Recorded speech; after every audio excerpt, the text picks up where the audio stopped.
Good morning. So we're sadly closing out our long week trip. We're gonna have a few videos out there.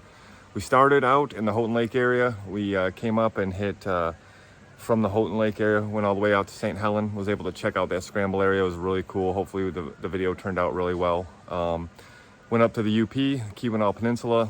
There's gonna be some videos on that. Some mixed feelings about that. Some of the trails were super boring, almost like as I'll mention in the video, kind of like just a smaller dirt road. But that was going from the Houghton Lake or Houghton area going south, about 12, 18 miles. But then we crossed the bridge over from Houghton to Hancock and went north from there towards Copper Harbor. I think we made it close to Eagle River, almost to Eagle Harbor, I think is the name. And that was a lot of fun. So we'll talk a little bit more about that, but we're gonna close out. We came back at the end of the week now to close it out. We're back at the Houghton Lake area. Just gonna hit the tried and true Denton Creek trails, Leota trails out here, which are always super fun, always super dusty. So we'll see. That's always a bummer. But I did want to also take some time to, just kind of talk about the machine and a few of the things that we've been working on. So I'm gonna switch the camera view here. All right, so you guys know we've got the 2021 Honda Talon 1000R. She's dirty. And this is after being rinsed off, after being up north and trailing her all the way back down. But she's been holding up. I'm super impressed with this machine. I don't have a lot to compare it to, right? I mean, this is our first machine. We've ridden in a lot of other, Polaris, Can-Ams, those sort of things that are all nice. I will say the CVTs are definitely a little bit more smooth with the gas pedal and all that. This one takes a little bit of getting used to and a very sensitive gas pedal. But once you do, it's really, I don't know, it's nice. She's holding up. She's been beaten up pretty good. We've got 463 miles now on her. And she's just doing a great job. So no problems at all. There was a small recall that we got taken care of with our first 100-mile service. Yes, Honda has a 100-mile service. Look it up. It cost us, I think, about $350 at the local dealership there to get all that taken care of, because they check valve spacing and all kinds of stuff that I don't know anything about, but all your oil change, all that. And there was a small recall on the bolts near the air filter that they fixed, no problem. So make sure that you take a look at that if you have I think it's for a lot of the Talons. The big thing we always heard with the Talon 1000R was it's wider. It's a 68-inch machine. That's a bbig machine compared to your typical 64 inches. I know there's some 72s out there and all that, but what we hear is that the 68-inch machine is tough on the East Coast, and a lot of people in Michigan, even Canada, I think they only sell the 1000X, the 64-inch in Canada because of the trails. Look, we've had no problems at all. Now, I mean, some of the two tracks get a little bit tighter, but it's not anything that we've ever had to stop and really turn around or had to worry about at all. So I actually like the width for the stability. The stability is amazing in this thing. You just feel a little bit wider, less tippy if you really kind of want to get on it. Now that's the machine overall. Again, she's dirty. So you guys may recall, I got the Garmin. I think it's the Montana 500 or Montana 700. I forget. I'll correct that in the comments there. But I was thinking about sticking it somewhere in here on this plastic, or down here, I think is where I landed in the last video. It's fallen off, right? It's fallen off quite a bit. And I think part of the reason for that is it's the porous plastic. Now, as you'll see over there, where they've got the plastic warning sticker that's riveted on, or warning panel, whatever it is, that's super flat, and we were sticking it to that for a while, and it seemed to work, but then started falling. And I think, with the rivets on there, it kind of bounces with everything. So, I mean, we just did what we probably should have did in the first place. We've got the half windshield here, and we just suction cupped it right on there. We'll put a little bit of tension on it as well, right here, so we kind of push this out a little bit, get it in there. So also it does kind of two things. It never falls off here, right? You just wet the suction cup a little bit, lock it on there, because it's a heavy GPS. It hasn't gone anywhere. It's been doing a really good job, but then it also puts the tension here so your windshield doesn't bow in. Not that that matters, it's not going to break or anything, but something that kind of bothered me a little bit on that. But no, it's been going great. What else have we done on this in particular? Let's talk about camera placement, guys. I'd be really interested in your thoughts on camera placement, right? So I want to get a couple more cameras for sure. I'll know more when I go through the many hours of editing from the footage from this week to see. but I've been doing some work, or not some work, but I've been doing some testing out. So I got it on the helmet here. I think I've shared some helmet footage in the past. The helmet footage is fun. The problem is, I mean, you're just looking out, you know, in this type of a view here. You're seeing part of the windshield. You're seeing kind of what I see when I'm riding. But that's, you know, I guess what you get, right? So then I did buy kind of a GoPro mount. You'll see right here, right? One of these neck mounts with the clamps here, and it's awesome. I mean, you can get them super cheap on Amazon and all that. I read some reviews. Some people were saying on the cheaper ones, I think they were like 20 bucks or something, that these were breaking and not that, you know, maneuverable, you know, felt flimsy and all that. So we just spent the extra money. I'm never disappointed with the GoPros. This thing has been sturdy. I don't know if this is good placement at all on it. I'm just kind of screwing with it today, putting it on the front. We'll see how that works out. Obviously, mud and dust and all that is going to really screw with it there. But we'll see. The clamp says it can go up to 2 inches here when I was online. My understanding, I haven't done the math, is that these bars were 2 inches. They may be thicker. I'm not really sure because it doesn't fit.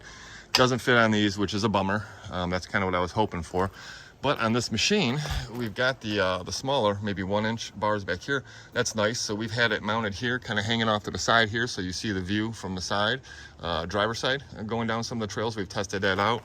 We've got the rack. You guys have seen the video, right? We installed this Tusk off-road, not ramp, but gate here, rear gate.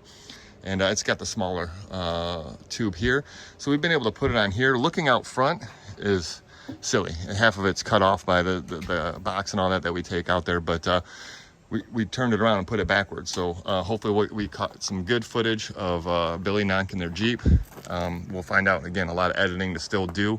That takes a lot of time, as you guys know. Something else I wanted to kind of call out too. So this is a Husky. You may or may not be able to read it. It's super dirty, but this is a Husky, I think, from Home Depot box. Now this box, I just have these little things to strap it down, but let me show you. This box, you can spend a lot of money on something that says Honda, Can-Am, Polaris, what have you, right? And get yourself something that probably molds right into your machine or whatever. I don't know. They're a lot of money though. So I went on to homedepot.com. You see this around here. It's got the rubber strip. It's weatherproof, dustproof. I mean, as you can see in here, we've been all over, and it keeps everything super super clean. I mean, it's again, it's weatherproof. So, you know, we keep our bag in here. This is all of my electronics, extra batteries, things of that nature. We've got an air pump in that bag, first aid kit. Down here we got some gators, side-by-side blog. Shout out to those guys. They're awesome. Please follow them if you're interested in some real fun side-by-side stuff. We take some bug spray. I got a tire patch kit down there. The fire extinguisher, and then, you know, a few extra bungees, and, you know, we'll throw whatever back there, you know, extra hoodies or whatever if we feel like it's going to get chilly, or if it's chilly in the morning, take it out. But it's something I'd recommend. I want to say that this box, I got it on sale. I don't think they're more than 40, 45 bucks normally. I think I got it for 38 on sale. Just a good steal. I mean, if you guys are thinking just for an extra box, it's the Husky.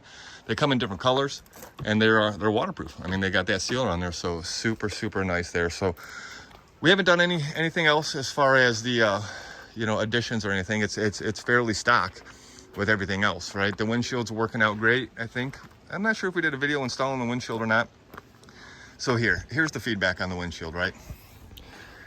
They say that a lot of people swear by the full windshields. We bought the Honda full windshield, the OEM full windshield, but it requires some work, right? It's not easily removable, right? You've got to take off the hood or the roof so you can put some of the foam down, and I think you got to drill a couple holes in the middle and all that. So it's like a permanent fixture, and it didn't have anything cut out, you know, yet for the windshield wiper, anything like that. Did have the vents. Here's my thoughts. We've got we're at, like I said, 460 something miles on this thing. I love this windshield for many reasons. It's super easy to take off. It's Tusk. You know, it's got the Velcro straps, which many of you guys are used to, right? So whenever I'm traveling and all that, you know, and towing it, it's easy to take off. I take it off, I wrap it in a sheet, throw it in the truck, and then these, you know, the 4 of those, I got a little spot in the truck where I just always throw them in. So I love the fact that it's super removable whenever I want it, right? So when it's hot, you know, I don't want the full windshield. When it's dusty, a little bit of rain, I don't want the full windshield. I see so many guys getting out there squeegeeing things. They're out there with the squeegee or wiping it every time you hit a mud puddle. I don't want that, right? I don't mind to get dirty. The dust doesn't seem that bad. So many people talk about get the full windshield, get the rear windshield, it'll help out with the dust. I don't know if it does. I've been in some very tough, dusty situations, and we come back, my brother's machine is just as dusty as mine. He's got the full windshield, rear windshield. I don't know. I don't know the physics behind that. What I will say is that this right here with this lip definitely keeps the main portion of the wind coming out. You definitely feel safer from rocks and things too. Nothing has hit it so far just yet. But my advice to anybody, no matter what you're doing, no matter what the laws are with helmets and that, I always wear my helmet. I love my helmet, right? I just think it's super neat. It's super comfortable, right? Even if it's hot. The wife, not so much. She does not like the helmet so much. My understanding in Michigan is if you got your seatbelt on in the side-by-side and you have a windshield, you're okay to not do that. But here's my advice, getting back to that. Always wear goggles. She doesn't mind wearing her goggles. She's got Scott. I got 100%, super comfy, anti-fog. They work great. I always just get nervous about, that loose rock or anything. You shouldn't really be following people too much when they're ripping on the trails anyways, but that's just my advice. And then finally, what I would say about this windshield is a lot of people, again, I mentioned it, talk about the rain, right? If you're gonna go out in the rain, here's my thoughts. I don't mind getting wet. That's why we bought a machine, to get dirty, have fun, get out there. You'll see some videos, hopefully that turned out good, of us hitting some real good mud puddles up in the Keweenaw Peninsula. But I've experienced the rain in this, and of course, again, I don't mind getting wet, and I've seen the guys in front of me with the full windshields, right? Whether they had the automatic, or most of them have the manual. Those automatic windshields for these machines are expensive, whatever. But they get with the manual windshield, right? And they're doing it back and forth, and it's like constant, right? They're not enjoying their ride. Maybe they are. At least in my opinion, I'm watching them, and they're doing this if the rain's really starting to come down, just so they can see. In something like this, when you invest in some decent goggles, right, like 100%, Scott, I think Fox makes some good goggles. I'm sure there's plenty of other brands I'm not thinking of. The water just beads right off of them, right? Like, I mean, it's got some coating on there or whatever it is. It's just, and the wind's just streaking it by. It's almost like putting that rain, I forget what it's called, the rain solution on your windshield for your car, right? It's amazing, right? It's some sort of coating. So I'm still enjoying the ride while they're constantly out there. So that's just my final thoughts on that. But again, overall, the machine has just held up super well. No problems. Probably jinxing myself. We'll find out today with this many miles. But just couldn't be happier with the purchase. Couldn't be happier with the opportunities that there are in Michigan. You guys hear us talk a lot about the Houghton Lake, Hagen Lake area. Just literally hundreds of miles of trails, it seems like. You can ride into town, go to the Dairy Queen. You can take it up. I mean, there's certain roads you can't be on, like M55 and all that, but you can take it up, pull it right up to the gas station. I mean, shoot, we've taken it to Walmart and Home Depot to pick up some things here and there. So, I mean, it's just a great place. And again, my understanding is that there's so many more trails that we haven't hit between Denton Creek, Leota, that we haven't even been on, including the 2 tracks, ORVs. Some of the dirt roads can be fun to get you places. We went out to St. Helen. You guys will see videos on that. As I mentioned, just a super good time. So, if you have any questions or things that you want me to really take a look at, let me know. What I will say is I haven't checked the air filter. I need to. We're, like I said, 460 miles here. They changed it with the first 100-mile service, and we were just a little over the 100 miles, and we've hit a lot of dust, at least out here. Up north, it was a different media, more rocky, more like dirt than sand. There was some sand, but I do need to check that, because they say that the Hondas are terrible for, really sucking in a lot of air. So I will check it. I don't have one today, so there's no point in checking it to replace it. I'm guessing it's fine, but that's the gamble I'm willing to take, and we'll figure it out. And I appreciate you guys watching. Again, if there's any questions you guys have about the area, about this particular machine, anything you guys want us to take a look at, check out, let us know, or just any feedback. Again, my brother, who lives up here in the Houghton Lake area, knows a lot about the different trails and where you can go, where it's a lot of fun, family areas, those sort of things. I've mentioned before, you can camp off some of the trails in certain areas, a lot of state land, not a lot of restrictions until you get into November for the hunting, and they've got some things there. But Jeeps, side-by-sides, 4-wheelers, dirt bikes, I mean, there's stuff for everybody out here. So just an amazing place to come, and again, just humbled and blessed for the opportunity to be able to buy something like this, for one, but then have so much just here in the great state of Michigan to check out. So thanks again for watching, guys. if you haven't yet, hit the like button. That really helps us out. Give us the thumbs up. It's always good. Again, drop any comments in there that you think might help us out. And if you haven't subscribed yet, that's a big help to us too. We want to continue to bring you more footage of the trails, more feedback on the trails, feedback on this machine. We are going to do some more upgrades. We're looking at light bars, some tail whips and all that. I mean, you know, the tail whip lights rather.